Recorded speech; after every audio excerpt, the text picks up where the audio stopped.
ன்ற வார்த்தைக்கு உலமாக்கள் ஆரோக்கியம், இந்த உலகத்தில் எங்களுக்கு ஆரோக்கியத்தை கொடு, மறு உலகத்தில் எங்களுக்கு ஆரோக்கியத்தை கொடு. இந்த உலகத்தில் உள்ள ஆரோக்கியம் நம்ம சொல்லவே தேவையில்லை. எல்லா நோய்களிலிருந்தும் ஆரோக்கியமா ஒருத்தர் இருக்கிறது தான் காட் பிளஸ். அவருக்கு அல்லாஹ் செய்த பெரிய உபகாரம். மறுமையில ஆரோக்கியத்தை கொடுன்னு சொன்னா மறுமையிலையும் நோய்கள் இருக்கும். அல்லாஹ் பாதுகாக்கணும்.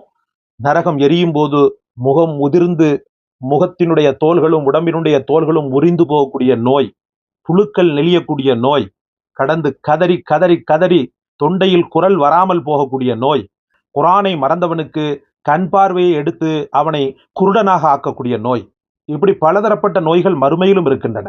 அதனால இந்த உலகத்தில் ஆரோக்கியத்தை கொடு, மறு உலகத்தில் ஆரோக்கியத்தை கொடு. அப்புறம் ரெண்டாவது பாத்தீங்கன்னு சொன்னா செல்வத்தை கொடு. செல்வம்ன்றது ரொம்ப முக்கியமான ஒண்ணு. செல்வம் இருந்தா தான் உங்களாலையும் என்னாலையும் பயணிக்க முடியும். உலகத்தின் வாழ்க்கையில செல்வம் தேவை சொல்லவே வேண்டாம். உலகத்தின் வாழ்க்கையில செல்வம் சொல்லவே